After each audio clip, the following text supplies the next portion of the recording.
नमस्कार, दूरदर्शन मध्य प्रदेश के खास कार्यक्रम चर्चा में आपका स्वागत है। मैं हूं अंकुर जैन।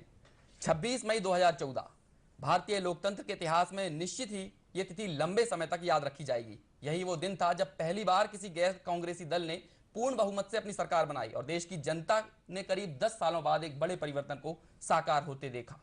अब की बार मोदी सरकार, सबका साथ सबका विकास, हर हर मोदी, घर घर मोदी और अच्छे दिन आने वाले हैं जैसे कई उम्मीद से भरे नारों स्लोगन के साथ प्रधानमंत्री नरेंद्र मोदी के नेतृत्व में एनडीए गठबंधन सत्ता पर काबिज हुआ। और आते ही प्रधानमंत्री ने अपने कई क्रांतिकारी फैसलों से लोगों के दिलो दिमाग पर आशा का संचार भी किया। फिर लगातार एक के बाद एक 50 से ज्यादा योजनाओं को लागू कर अपने किए वादों को यथार्थ के धरातल पर उतारने में सरकार संलग्न हो गई। ये सिलसिला अभी भी जारी है। परिवर्तन की इस बयार में जबकि सरकार के 2 वर्ष आज पूरे हो रहे हैं, ऐसे में जरूरी हो जाता है कि बीते 2 वर्षों की उपलब्धियों का मूल्यांकन किया जाए। आगे बढ़ने से पहले जरा पीछे मुड़कर देखा जाए। सरकार के बीते 2 वर्षों के कार्यकाल पर, विभिन्न सरकारी योजनाओं पर, सरकार की उपलब्धियों पर या रह गई कुछ कमियों पर हम आज के अपने इस कार्यक्रम में चर्चा करेंगे। और इस चर्चा में हमारे साथ हैं 3 खास मेहमान। हमारे साथ हैं हितेश वाजपेयी जी, जो कि मध्य प्रदेश खाद्य एवं नागरिक आपूर्ति निगम के अध्यक्ष हैं। इससे पहले भी कई राजनीतिक सामाजिक पदों पर रहते हुए कार्य कर चुके हैं।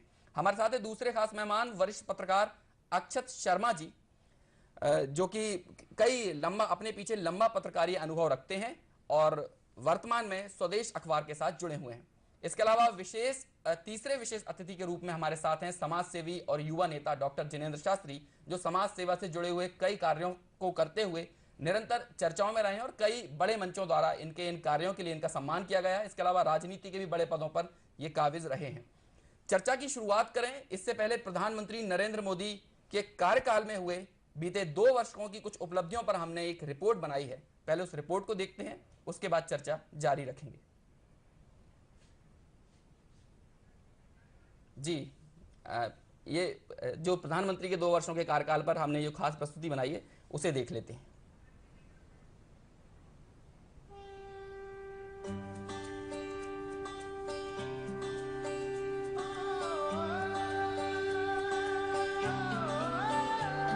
देखो आसमान में खिलकर सूरज निकल रहा है। ये प्रोमो शुरू में रहना था। देखो आसमान में खिलकर सूरज निकल रहा है। देश का परचम अब ऊंचा उड़ रहा है। बरसों का अंधेरा रोशन हो रहा है। गरीब की रसोई से धुआं हट रहा है। मेरा देश, मेरा देश, मेरा देश, मेरा देश बदल रहा है, आगे बढ़ रहा है। मेरा देश बदल रहा है, आगे बढ़ रहा है।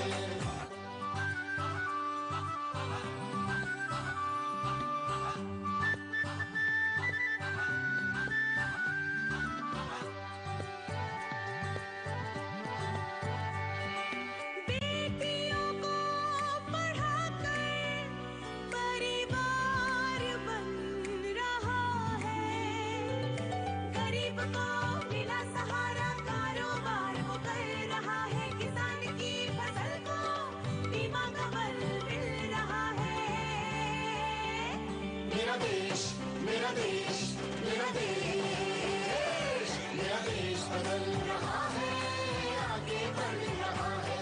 मेरा देश बदल रहा है, आगे बढ़ रहा है।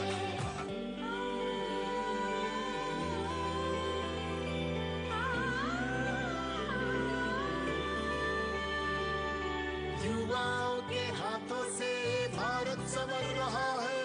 गांव की सड़क से अब शहर जुड़ रहा है।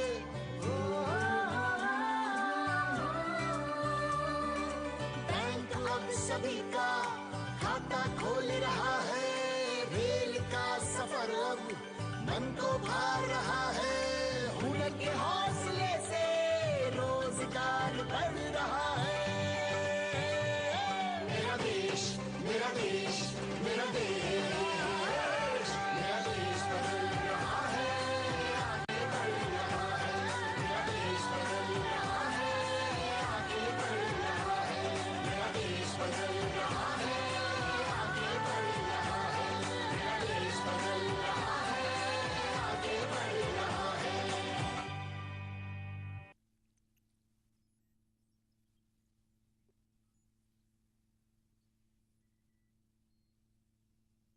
दर्शन पर। कांग्रेसवाद की बात होगी तब याद किया जाएगा।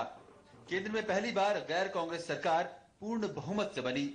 बीजेपी ने अपना सर्वश्रेष्ठ प्रदर्शन करते हुए 282 सीटें जीती, तो सहयोगी दलों के साथ मिलकर यह आंकड़ा 300 के पार चला गया।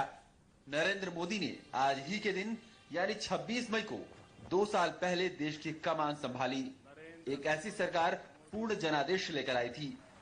मोदी सरकार ने अपना काम 26 मई से ही शुरू कर दिया, जब उन्होंने सार्क देशों के शासनाध्यक्षों को शपथ ग्रहण समारोह में आमंत्रित किया और अगले ही दिन पाकिस्तान के प्रधानमंत्री नवाज शरीफ से द्विपक्षीय मुलाकात कर अपने इरादों को जाहिर कर दिया।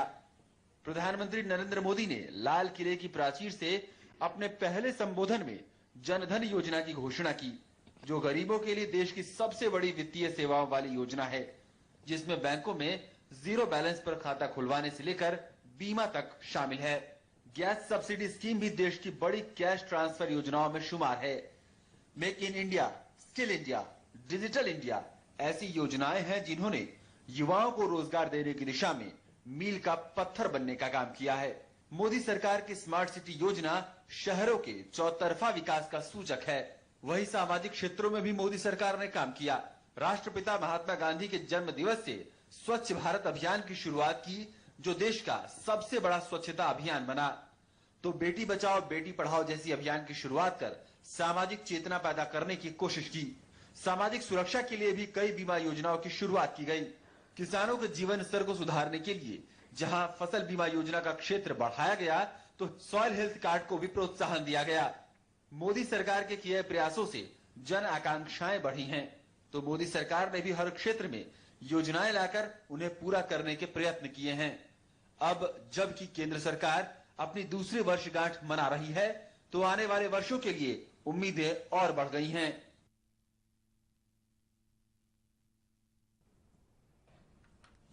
निश्चित तौर पर आने वाले सालों में हमारी कई और उम्मीदें अब सरकार से बढ़ गई हैं। चर्चा की शुरुआत करते हैं और हितेश जी, सबसे पहले आपसे पूछना चाहूंगा कि पिछली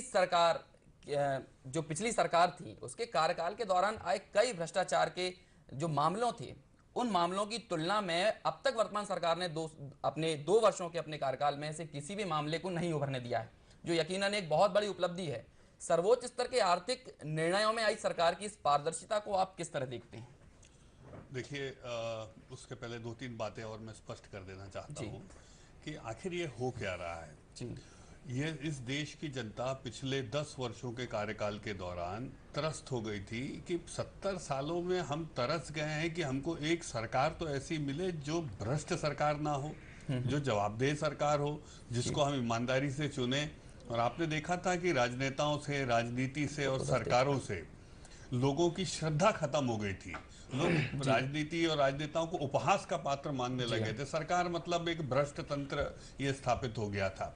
देश की आस्था लोकतंत्र में से टूटने लगी थी, और खासतौर से चुनावी लोकतंत्र से। तो ऐसे समय में बहुत जरूरी हो गया था कि एक ऐसी सरकार देश में आए जो कम से कम लोकतंत्र में नागरिकों की आस्था फिर से पुनः स्थापित करे जी। तो ये मुझे लगता है एक बहुत महत्वपूर्ण काम था, जिसको नरेंद्र मोदी जी को जो स्पष्ट जनादेश मिला उसमें हमने करने का ये प्रयास किया है। अब दूसरी एक बहुत बड़ी बात मैं आप लोगों के माध्यम से कहना चाहता हूँ, वो यह है कि 26 मई को हमने पिछली 26 मई को 1 साल पूरे किए, आज 26 मई को हम 2 साल पूरे कर रहे हैं। इस प्रकार हम 5 26 मई से गुजरेंगे, और आप बिल्कुल इस बात का हम संकल्प लेके चल रहे हैं कि 5 26 मई को हम भ्रष्टाचार के खिलाफ अपने संकल्प को मजबूत होते देखेंगे और क्लीन गवर्नेंस आपको देंगे, जिस बात को देखने के लिए देश तरस गया है। एक भी प्रकरण हमारे मंत्रियों का या प्रधानमंत्री जी का कहीं पर भी किसी अदालत में आपको देखने को नहीं मिलेगा, ये हमारी गारंटी है आपको। नंबर 1, इसलिए देश के लोकतंत्र में लोगों की आस्था बनी है, और यही कारण है, मैं आपको बता दूं अंकुर जी, कि हर 26 मई को हम अपनी सरकार का ऑडिट लेकर सबके बीच जाएंगे। आपने अपने पैकेज में कहा है कि चलिए मूल्यांकन करते हैं, लेकिन हम इससे आगे हैं। हमने पिछली 26 मई को खुद आगे आकर अपना रिपोर्ट कार्ड देने की कोशिश करी थी।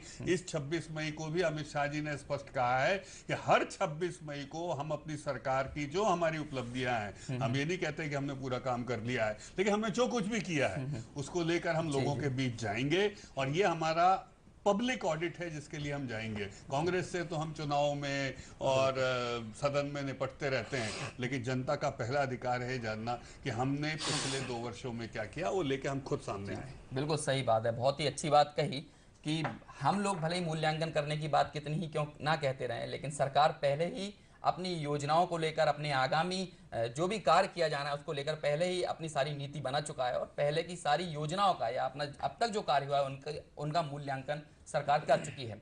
शर्मा जी, अभी हमने बात की कि कई आर्थिक और प्रशासकीय मामलों में निश्चित तौर पर सरकार के कामकाज में पारदर्शिता आई है, लेकिन फिर भी राजनीति में पारदर्शिता लाने की कोशिश करते हुए सरकार नहीं दिखी है। मसलन राजनीतिक दलों को आरटीआई कानून के दायरे में लाने जैसे प्रयास नहीं हुए हैं और इसकी आलोचना भी होती है। इसे आप क्या किस तरह देखते हैं? आप एक पत्रकार हैं, आप क्या सोचते हैं इस बारे में? अंकुर जी, आपके सबसे पहले तो मैं ये कहना चाहूँगा कि आज हम सरकार के 2 वर्ष के मूल्यांकन को बैठे हैं।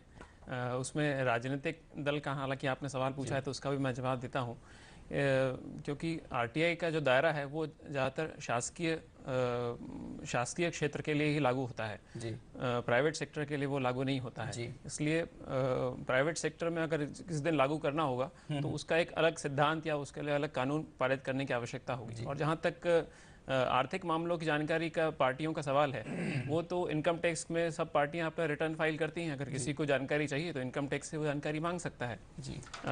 बल्कि इस पे तो मैं ये भी कहना चाहूँगा कि आर्थिक आधार पे अगर सरकार के मूल्यांकन की बात अगर हम करते हैं तो सरकार ने आर्थिक क्षेत्र में जो उन्नति करी है, मतलब आज ही सुबह प्रधानमंत्री जी का वॉल स्ट्रीट जर्नल को जो इंटरव्यू था उसमें उन्होंने कहा है कि विश्व की सबसे तेजी से बढ़ती अर्थव्यवस्था भारत हो गई जी हाँ। और उसके मतलब इस बार हमने 7.6% ग्रोथ रेट को एस्टिमेट किया है सरकार ने, जो कि चीन से भी ज़्यादा है विश्व में। अभी सबसे तेज़ी से बढ़ता हुआ अर्थव्यवस्था चीन थी, जो उससे भी तेज़ी से भारत बढ़ रहा है।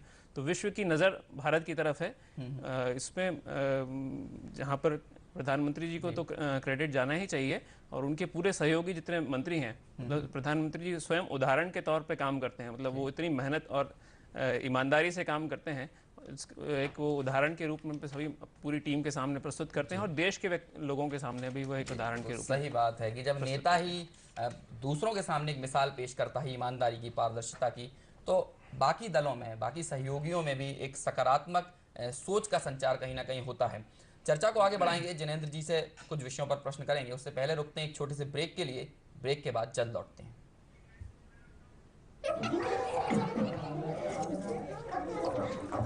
नीचे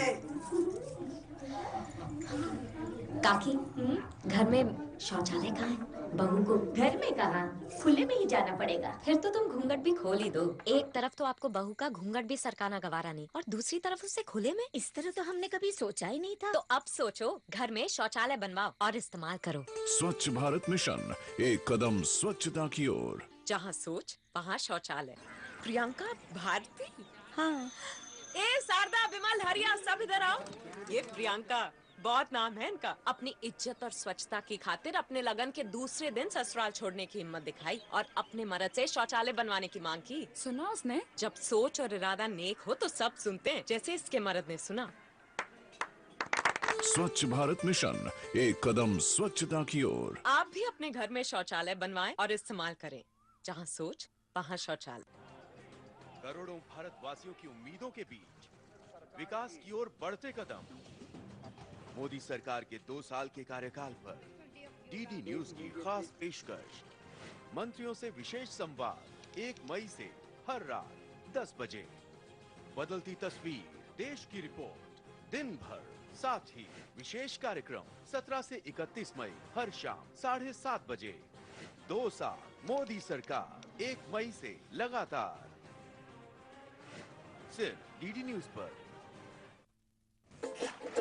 भाई, भारत सरकार के 2 साल होने लाग रहे से, तो इस मौके पर एक रंगारंग कार्यक्रम होने जा रहा है। बंधु, इस प्रोग्राम में जाने माने लोग आने वाला है। छोटी एक नहीं, अलग अलग शहर से, बहुत ही मजा आएगा। बहुत हो गए रोन दोंदे नाटक। होंगी यहाँ देश की तरक्की दिया करना। बरोबर 5 घंटे का फुल टू प्लान अपन को तो देखना मांगता। मोदी सरकार के 2 साल पूरे होने पर होगा एक अनोखा टॉकथॉन, जिसमें कई जानी मानी हस्तियां शामिल होंगी और साथ में होंगे इस विकास यात्रा में शामिल कई लोग जो temperature soaring, inside wife roaring, 20 नारियल किसके लिए? Mathematics very weak, 4 peoples 5 hours. Doordarshan पे 28 को all India telecast, full report card, मैं मिस नहीं कर सकता।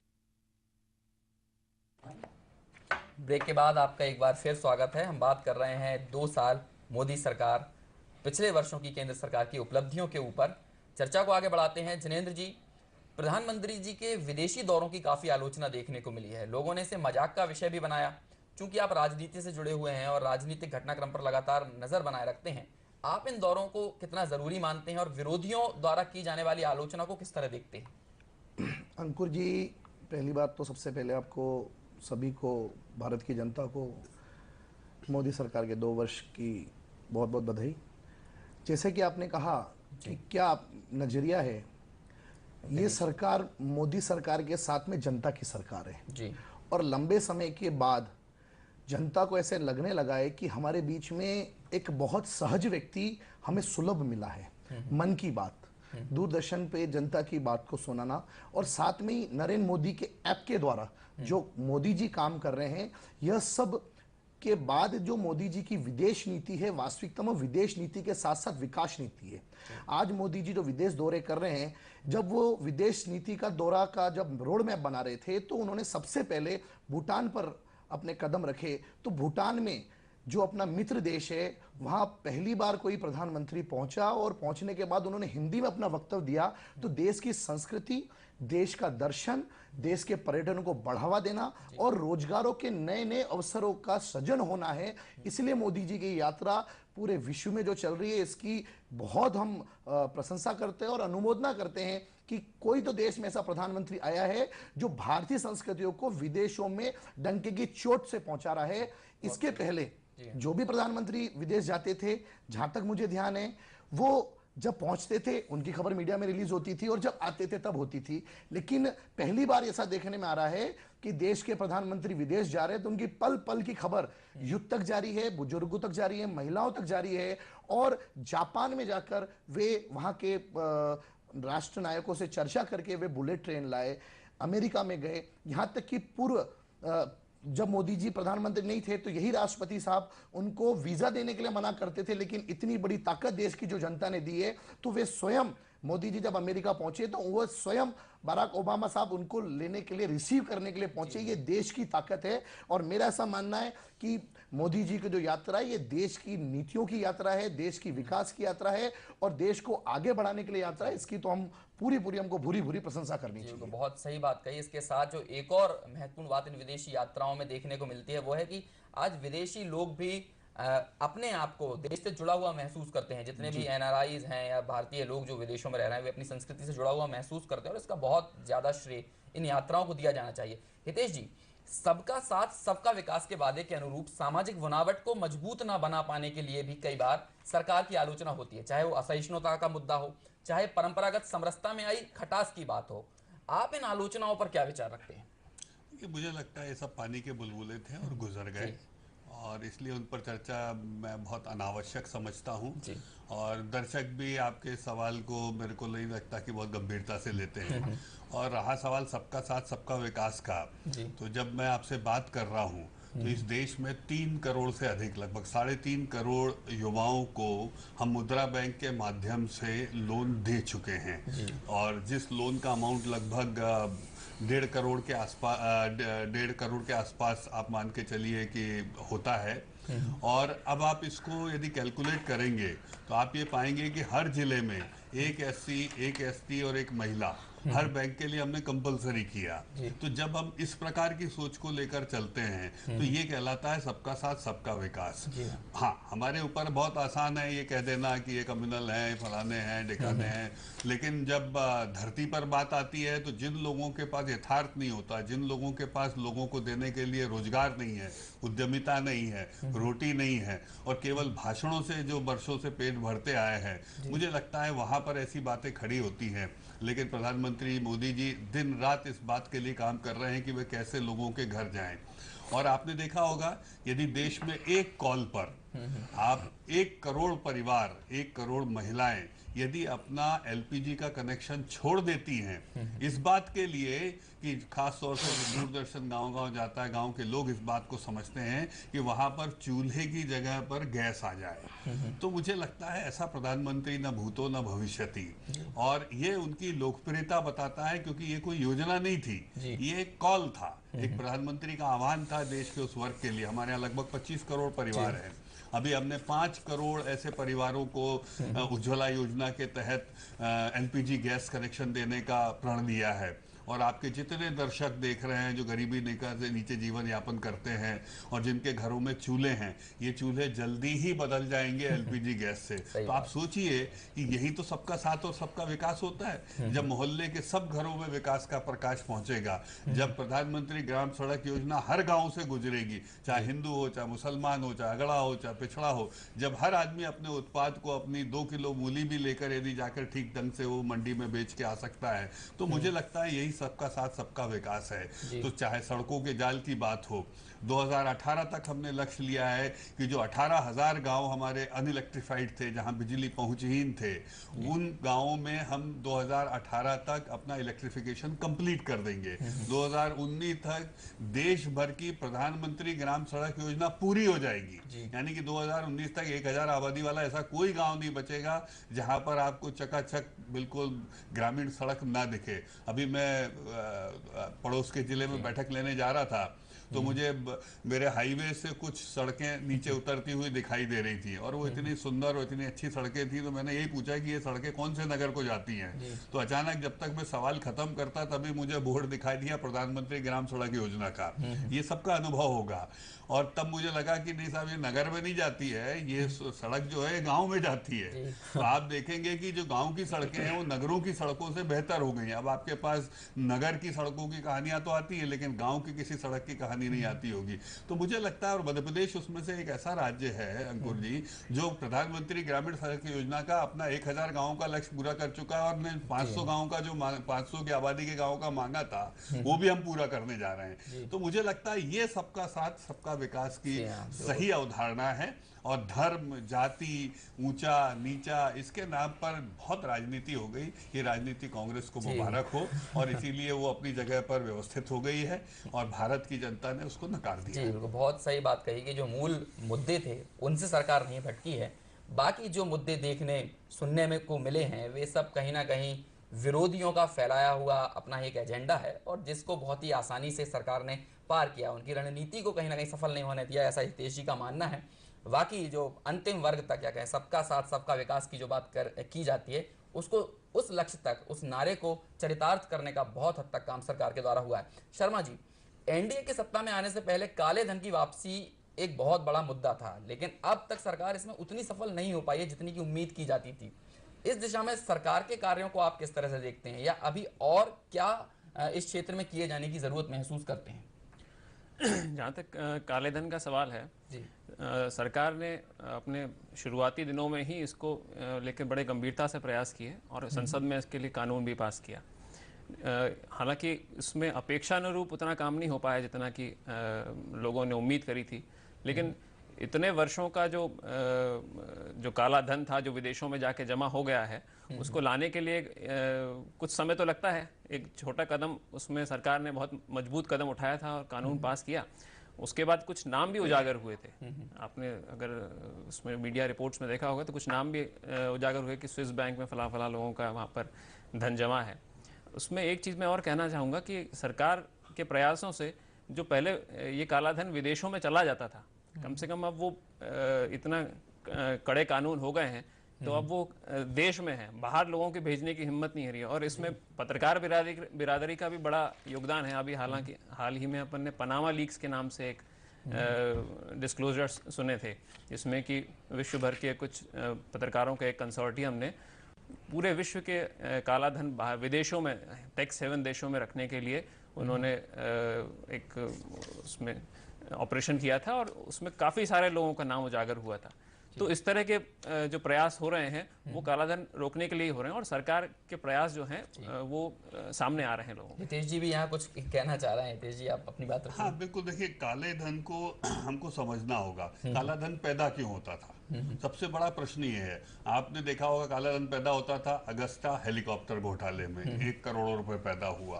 कोयले की नीलामी की बजाय उठा के एक दल के सांसद को देश का 55% कोयला खदानों का मालिक बना दिया गया, वहां काला धन पैदा होता था। तो ये काला धन पैदा होने के लिए A to Z हमने घोटाले गिनाए थे। आप मुझे 2 साल में एक जरिया बता दीजिए जिससे काला धन इस प्रकार का इस अमाउंट में पैदा हुआ हो। तो सबसे बड़ी चीज हमने जो करी है कि काला धन पैदा करने की जो सरकारें होती थी उसको समाप्त कर दिया। और इसका एक छोटा सा उदाहरण मैं आपको जरूर देना चाहूंगा। कोयले का उत्पादन, कोयले को लेकर आपने दलाली खूब सुनी हुई है और आपने तब भी ये भी सुना होगा हमारे 66% करीब ताप विद्युत ग्रह जो है कोयले की कमी की जूझ रहे थे और बंद पड़ गए थे। इस दौरान हमने 2 साल में उनको हमने वापस लेकर आए हैं और जो कोयला उत्पादन की दर 1.5% पर पहुंच गई थी हमारे यहाँ पर, वो 8.6% है आज। और उसका यही कारण है कि मलेशिया से कोयला आता था। आप लोग बहुत अच्छे से जानते हैं मलेशिया से जब कोयला आएगा तो उसकी दलाली में कितने लोग हाथ काले करते थे और कौन कौन सफेद पोश हाथ काले करते थे। बहुत लोगों को मालूम है, मीडिया में रिपोर्ट्स आई हैं। हमने कितना पैसा बचाया, 28,000 करोड़ रुपए पिछले 1.5 साल में कोयला का हमने आयात कम किया है, हटा दिया है। तो आप सोचिए कि इसका सारा कमीशन जो बैंक में जमा होता था वो बंद हुआ है। कहीं ना कहीं एक उदाहरण है ये। इस प्रकार 2G स्पेक्ट्रम को लीजिए, जब हमने नीलामी करी सारा पैसा ट्रेजरी में जमा हुआ। उसके पश्चात LPG कनेक्शन, हम गांव वाले बहुत अच्छे से जानते हैं, एक आदमी 6 कनेक्शन लेके चलता था, 6 पे सब्सिडी लेता था। जब उसको आधार से जोड़ दिया गया, आज एक भी आदमी ऐसा नहीं है जिसका LPG की सब्सिडी अकाउंट में नहीं जमा होती है। और अकाउंट में जमा होने के कारण क्या हो गया, आदमी एक ही सब्सिडी ले सकता है। तो आप सोचिए 5 सब्सिडी छूटी, तो ये काला ही धन तो था ना जो लोगों से छूटा है। तो सिस्टम को ट्रांसपेरेंट बनाना, पारदर्शी बनाना, जिससे कि देश के स्रोत गांव तक पहुंचे जहां तक दूरदर्शन पहुंच रहा है, मुझे लगता है ये बहुत जरूरी था और इसी तरीके से हमने इसको कम किया। हितेश जी रोकना चाहूंगा, निश्चित तौर पर बहुत सारे उदाहरण और भी दिए जा सकते हैं, लेकिन हमारी भी अपनी बाध्यता है। फिलहाल रुकते हैं एक और छोटे से ब्रेक के लिए। ब्रेक के बाद चर्चा को जारी रखेंगे। भाई भारत सरकार के 2 साल होने लग रहे थे, तो इस मौके पर एक रंगारंग कार्यक्रम होने जा रहा है। बंधु, इस प्रोग्राम में जाने माने लोग आने वाला है। शक्ति वो भी एक नहीं, अलग अलग शहर से, बहुत मजा आएगा। बहुत हो गए रोन दोन दे नाटक। होंगी यहाँ देश की तरक्की दिया करना। बरोबर 5 घंटे का फुल टू प्लान अपन को तो देखना मांगता। मोदी सरकार के 2 साल पूरे होने पर होगा एक अनोखा टॉकथॉन, जिसमें कई जानी मानी हस्तियां शामिल होंगी और साथ में होंगे इस विकास यात्रा में शामिल कई लोग जो आपको सुनाएंगे विकास की गौरव गाथा।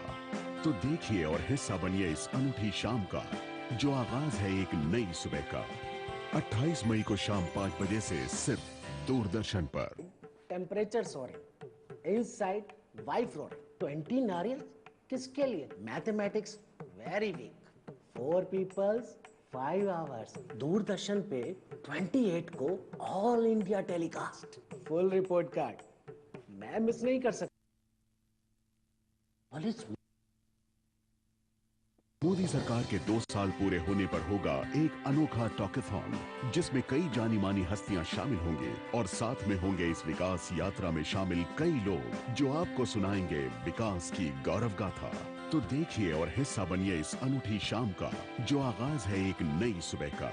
28 मई को शाम 5 बजे से सिर्फ दूरदर्शन पर। मन की गहराई क्या है, क्या जाने तन्हाई क्या है, डर है कि जब आशा टूटे, डर है कि जब आशा टूटे, ये बैरागी ना हो जाए। सिर्फ डीडी नेशनल पर देश का अपना चैनल। करोड़ों भारतवासियों की उम्मीदों के बीच विकास की ओर बढ़ते कदम। मोदी सरकार के 2 साल के कार्यकाल पर डीडी न्यूज की खास पेशकश। मंत्रियों से विशेष संवाद 1 मई से हर रात 10 बजे। बदलती तस्वीर, देश की रिपोर्ट, दिन भर। साथ ही विशेष कार्यक्रम 17 से 31 मई हर शाम 7:30 बजे। 2 साल मोदी सरकार 1 मई से लगातार सिर्फ डीडी न्यूज पर। ब्रेक के बाद आपका एक बार फिर स्वागत है। हम बात कर रहे हैं मोदी सरकार के बीते 2 सालों की उपलब्धियों पर। चर्चा को आगे बढ़ाते हैं। जिनेंद्र जी, युवाओं के लिए सरकार ने कई उल्लेखनीय कार्य किए हैं, चाहे वो मेक इन इंडिया हो, डिजिटल इंडिया हो, स्टार्टअप इंडिया जैसी योजनाओं की बात हो, या सोशल मीडिया के जरिए लगातार युवाओं से जुड़ने की बात हो। युवा शक्ति के प्रति प्रधानमंत्री के इस विशेष अटेंशन को लेकर आप क्या सोचते हैं? जैसा कि मैंने पहले भी आपको अंकुर जी बताया कि आदरणीय माननीय प्रधानमंत्री जी मोदी जी ने इस बार ये पहली बार देखने में आया कि किसी देश के प्रधानमंत्री ने सबसे ज़्यादा युवाओं के प्रति प्यार दिया। और वे अपने भाषणों में कई बार कह चुके हैं कि भारत एकमात्र ऐसा देश है जिसके पास में 65% युवा है, यानी youth power is a nation power. उनको ये ध्यान में आया है कि वास्तविकता में युवाओं की शक्ति राष्ट्र शक्ति है और मोदी जी युवाओं के प्रति बहुत आकर्षित थे, इसलिए उन्होंने युवाओं के लिए एक महती योजना लागू की, मुद्रा योजना, प्रधानमंत्री मुद्रा योजना, जिसके अंतर्गत ये कोष तो हाँ, जैसा कि भाई साहब ने बताया था 20,000 करोड़ से ये योजना लागू हुई थी, लेकिन 2 करोड़ से अधिक युवाओं को हम 80,000 करोड़ का लोन दे चुके हैं।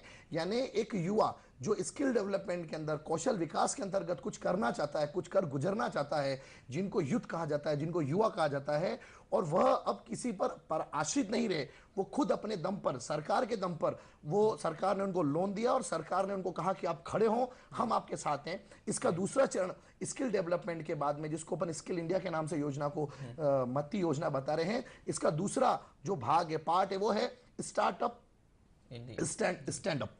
यानी मोदी जी ने युवाओं को इतना स्नेह दिया कि आने वाला भविष्य, आने वाला जो अंतर्राष्ट्रीय मानचित्र पर विश्व गुरु हम इस देश को बनाना चाहते हैं, वो मोदी जी इस अभियान के द्वारा बना देंगे। क्योंकि इस देश के अंदर 81 करोड़ युवा हैं, वैसे युवा पूरे विश्व में हमें देखने नहीं मिलते हैं। और अंकुर जी, मोदी जी ने अपने छत्तीसगढ़ के नेशनल यूथ फेस्टिवल के वक्तव्य में कहा था, रमन जी जब अभी मुख्यमंत्री हैं, तभी उन्होंने कहा था कि मैं इस देश के युवाओं को कहना चाहता हूं कि वे मनस्थिति, युवा यानी मनस्थिति, उन्हें एक नई परिभाषा दी, युवा यानी मनस्थिति वाला। मनस्थिति यानी क्या? मोदी जी ने उसको एक्सप्लेन किया कि जो भी यूथ अगर भूत का सोचता है, यानी वो बुढ़ापे की ओर अग्रसर हुआ है, तभी वो भूतकाल को याद कर रहा है, बीते हुए दिन को याद कर रहा है, वो युवा नहीं हो सकता।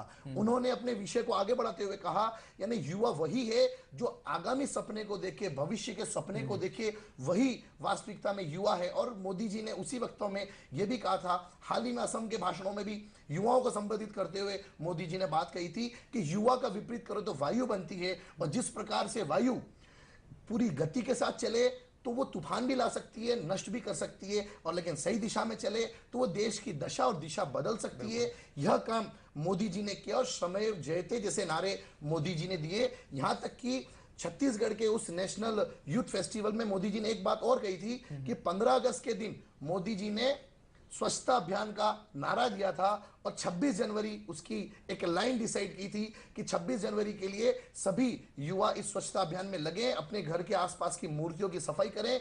आपको ये बताते हुए मुझे गर्व हो रहा है कि इस देश के युवाओं ने 26 जनवरी के पहले ही स्वयं जो देश के महान सपूत हैं, जो महापुरुष हैं, जो गलियों में, मोहल्लों में, चौराहों पर जो मूर्तियां लगी रहती है, उनके लिए युवा बढ़ चढ़कर हिस्सा लिया। एनएसएस के द्वारा, नेहरू युवा केंद्र के द्वारा और एनसीसी के द्वारा, इसके द्वारा ये पूरे अभियान को उन्होंने जिंदा रखा। और ये मोदी जी, आज ये सरकार जनता की सरकार के अलावा युवाओं की सरकार है, ऐसा मेरा मानना है। और इसी को मोदी जी ने समझा कि ये social media, Twitter, Facebook, WhatsApp के द्वारा आज छोटी सी बात होती है, वो युद्ध इसमें बढ़ चढ़कर हिस्सा लगता है, ये दिखा मोदी जी। बहुत सही है। युवाओं की नब्ज को जानते हुए, उसको नब्ज को टटोलते हुए जो उसके लिए बेहतर कार्य किए जा सकते थे, उसे इस सरकार ने करने की कोशिश की है। युवा शक्ति के जरिए देश को शक्तिशाली बनाने का या डेवलप्ड कंट्री बनाने की दिशा में प्रधानमंत्री द्वारा वर्तमान में बढ़ रहे हैं।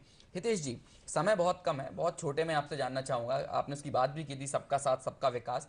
समाज के सबसे अंतिम तबके से जुड़ने में और खासकर गरीबों की आर्थिक स्थिति सुधारने में भी सरकार काफ़ी गंभीर नजर आई है। आपने इसकी चर्चा भी की थी, चाहे विभिन्न बीमा योजनाओं से लोगों को लाभ पहुंचाना हो अथवा वित्तीय समावेशन के लिए आई जनधन योजना हो, स्वच्छता अभियान हो, ग्राम उदय जैसी योजना हो, जन सहभागिता बढ़ाने की बात हो, इन सभी योजनाओं में, इन तमाम योजनाओं के जरिए आप क्या लगता है कि सरकार अपने उद्देश्य में कितनी सफल हुई है या अभी इसमें और वक्त लगेगा?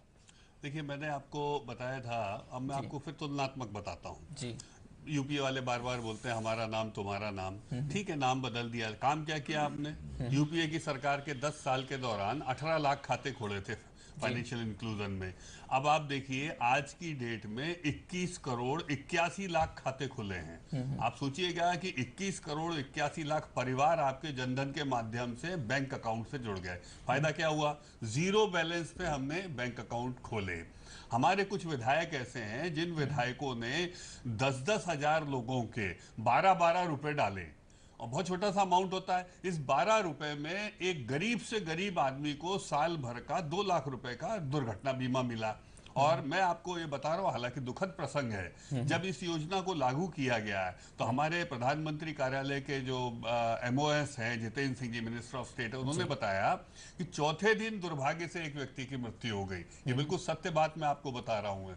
और उसके परिवार को जब 2 लाख का चेक मिला, सोचिए आप, उसका परिवार हतप्रभ था कि ये चेक कहाँ से आ गया, क्योंकि दुख के उस समय में जब उसके परिवार को चलाने वाला व्यक्ति आज समय चला गया हो, आप सोचिए कितनी बड़ी राशि ये होती है। तो 21 करोड़ 81 लाख परिवार इससे जुड़े। अब आप सोचिए डायरेक्ट जो सब्सिडीज है, आज की डेट में 61,000 करोड़ रुपए की सब्सिडी जो है वो डीबीटी के माध्यम से लोगों के खाते में जा रही है। यानी कि ना किसी कार्यालय चक्कर लगाना है, ना आपको किसी के घर जाना है, ना सर्टिफिकेट लेना है। आपने कृषि उपकरण खरीदा, ठाट से जाइए, अपना पैन नंबर दीजिए और अपना अकाउंट नंबर दीजिए, आपकी सब्सिडी उसमें हो जाएगी। ये लोग देख रहे हैं। बीज की सब्सिडी पूरी की पूरी बैंक अकाउंट में ट्रांसफर हो रही है, ये आपके लोग देख रहे हैं। मैं जिस निगम से आता हूं, ई उपार्जन हमने किया। ई उपार्जन के माध्यम से गेहूं की जो बिक्री हुई है उसकी राशि सीधी हम ई ट्रेजरी के माध्यम से लोगों को शिफ्ट कर रहे हैं। देश की 500 मंडियां, आज मैं उस सेक्टर को डील कर रहा हूं जिस सेक्टर को आपका दूरदर्शन डील करता है। 500 मंडियों में आदमी अपने प्रोडक्ट का रेट देख सकता है। प्याज जिसकी समस्या, आप रेट देखिए, जहां बेहतर मिल रहा है आप गाड़ी में डालिए, रोड बन रही है, रोड से जाइए और उस मंडी में बेचिए। ऐसी असंख्य चीजें हैं जिसकी हम बातें कर सकते हैं। और मुझे पूरा विश्वास है इन परिस्थितियों के बाद न केवल सोच बदली है लोगों की, बल्कि देश भी बहुत तेजी से बदल रहा है। पर सोच ही नहीं बदली है, बल्कि देश भी बदला है। मात्र 20 सेकंड है सर आपके पास, आप इस बारे में कुछ कहना चाहते थे, आपको 15-20 सेकंड में ही बात खत्म करना है। पूरे वार्तालाप को समअप करते हुए, आज सुबह जो पीयूष पांडे जो एडवर्टाइजिंग गुरु हैं, उन्होंने अपने वक्तव्य में कहा है कि पहली बार एक सरकार ऐसी लग रही है जो फोकस्ड है। उन्होंने सिर्फ एक शब्द का इस्तेमाल किया कि फोकस्ड है। हितेश जी ने जो पूरी बात कही उससे पूरी लगता है कि एक ईमानदार प्रयास ये मोदी सरकार कर रही है कि देश का सही मायनों में विकास हो और हम विश्व पटल पे अपना एक नाम साबित कर सके। ऐसे कई उदाहरण दिए जा सकते हैं, जिनमें से कुछ उदाहरण यहाँ पर, चाहे वो अक्षत जी की बात हो, चाहे हितेश जी की बात हो या जिनेंद्र जी की बात हो, इन्होंने दिए हैं।